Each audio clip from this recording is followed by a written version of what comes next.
ಎಲ್ರಿಗೂ iPhone 14 plus ಬಂದಿತ್ತು. Full dead ಕಂಡೀಷನಲ್ಲಿತ್ತು. ಮದರ್ ಬೋರ್ಡ್ ಶಾರ್ಟ್ ಆಗಿತ್ತು. ಶಾರ್ಟಿಂಗ್ ರಿಮೂವ್ ಮಾಡಿ ರೆಡಿ ಮಾಡಿದ್ದೀವಿ. ಎಲ್ಲ ವರ್ಕಿಂಗ್ ಕಂಡೀಷನಲ್ಲಿದೆ. ಸರ್ ನಿಮ್ಮ ಡಿವೈಸ್ ರೆಡಿ ಇದೆ. Thank you. ಇದು ನಾನು ಐ ಥಿಂಕ್ ಇದು 4th ಟೈಮ್ ಹತ್ರ ಬರ್ತಾ ಇರೋದು. ಒಳ್ಳೆ ಸರ್ವೀಸ್ ಕೊಟ್ಟಿದ್ದಾರೆ. ನಾನು ಇದ್ರ ಮೇಲೆ ಗ್ಯಾರಂಟಿ ಮೇಲೆ ನಾನು ಇಲ್ಲಿ ಬಂದು ಇವ್ರ ಕೈಲಿ ಕೊಟ್ಟಿದ್ದೆ. ಇಲ್ಲದ್ರೆ ನಾನು ಬೇರೆ ಕಡೆ ಎಲ್ಲಾದರೂ ಟ್ರೈ ಮಾಡ್ತಿದ್ದೆ. ಸೊ ನಂಬಿಕೆ ಇರೋದ್ರಿಂದ ನಾವು ಬಂದು ಇಲ್ಲಿ ಈ ಫೋನ್ನ ರಿಪೇರಿಗೆ reasonable also. So anybody can come and give it year guarantee.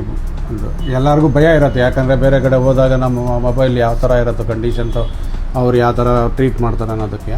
So is a guaranteed person year, very friendly also, and ನಮಗೆ ಎಕ್ಸ್ಪ್ಲೈನ್ ಮಾಡ್ತಾರೆ ನೀಟಾಗಿ ಯಾವ ಥರ ಹೋಗಿದೆ ಏನು ಅಂತೆಲ್ಲ. So I recommended. Thank you sir. Thank you very much. Prepare ಮಾಡಿ.